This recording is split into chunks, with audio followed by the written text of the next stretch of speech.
ನಮಸ್ಕಾರ. ನೀವು ಎಷ್ಟೋ ಜನ ಹೇಳೋದನ್ನ ಕೇಳಿದ್ದೀರಾ.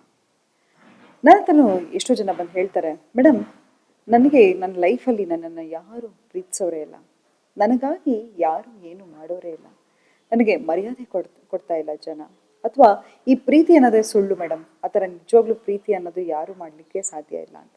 ಆದರೆ ನಾನು ಹೇಳ್ತೀನಿ, ಪ್ರೀತಿ ಅನ್ನೋದು ತುಂಬಾ ಬ್ಯೂಟಿಫುಲ್ ಎನರ್ಜಿ, ಅದು ಎಲ್ಲರಲ್ಲೂ ಇದೆ. ಹೌದು, ಎಷ್ಟೋ ಜನಕ್ಕೆ ಅನ್ಸುತ್ತೆ ಅಲ್ವಾ, ನನ್ನನ್ನು ಯಾರಿದ್ದಾರೆ ಪ್ರೀತಿಸೋರು, ನನಗಾಗಿ ಯಾರಿದ್ದಾರೆ, ಈ ಪ್ರೀತಿ ಅನ್ನೋದೇ ಸುಳ್ಳು ಅಂತ ಹೇಳಿ ನಮ್ಗೆ ಎಷ್ಟೋ ಸತಿ ಫೀಲ್ಡ್ ರಿಲೇಶನ್ಶಿಪ್ ಇರುತ್ತೆ, ಯಾರೋ ನಮಗೆ ಮೋಸ ಮಾಡಿರ್ತಾರೆ, ಅಥವಾ ಒಂದು ಡಿವೋರ್ಸ್ ಆಗಿರುತ್ತೆ.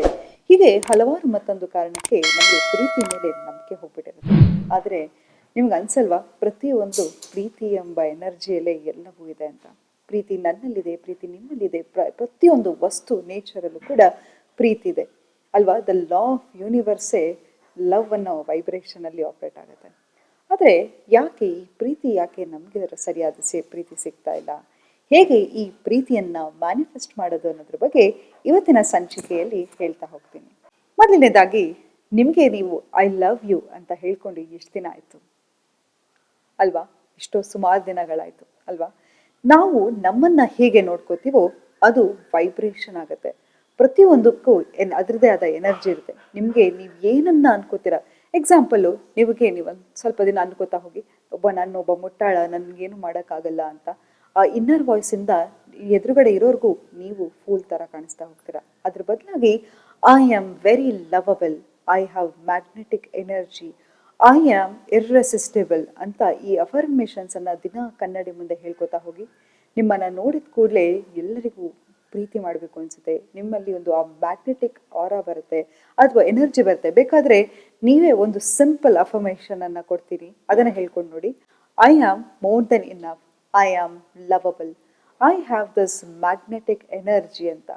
ಇದನ್ನು ನೀವು ಪ್ರತಿದಿನ ಹೇಳ್ಕೊತಾ ಹೋದರೆ ಎದುರುಗಡೆ ಇರೋರ್ಗೂ ನೀವು ತುಂಬಾ ಅಟ್ರಾಕ್ಟಿವ್ ಆಗಿ ಕಾಣಿಸ್ತಾ ಹೋಗ್ತೀರಾ. ಯಾಕಂತ ಹೇಳಿದ್ರೆ ಯದ್ಭಾವಂ ತದ್ಭವತಿ ಅಂತ ಹೇಳ್ತಾರೆ. ನಾವು ಏನನ್ನ ಅನ್ಕೋತೀವೋ ಅದನ್ನು ನಾವು ಆಗ್ತಾ ಹೋಗ್ತೀವಿ. ಎಷ್ಟೋ ಸತಿ ನೋಡಿ, ಈ ಆಚೆ ಇರೋ ಫ್ಯಾಕ್ಟರ್ ಅಲ್ಲ, ನಮ್ಮಲ್ಲಿರ್ತಕ್ಕಂತಹ ಒಳ ವಾಯ್ಸ್ ಏನಿದೆಯೋ ಅದರಿಂದನೇ ನಾವು ಎಷ್ಟೋ ಸತಿ ಕುಗ್ತಾ ಹೋಗ್ತೀವಿ. ಯಾವಾಗ ನಮಗೆ ನಮ್ಮ ಮೇಲೆ ನಂಬಿಕೆ ಇಲ್ಲ ಅಂತ ಹೇಳಿದರೆ ಬೇರೆಯವ್ರು ಯಾರು ನಮ್ಮ ಮೇಲೆ ನಂಬಿಕೆ ಇಡಲಿಕ್ಕೆ ಸಾಧ್ಯ? ಹಾಗಾಗಿ ನಿಮಗಾಗಿ ನೀವು ಬದುಕೋದನ್ನು ಕಲೀರಿ.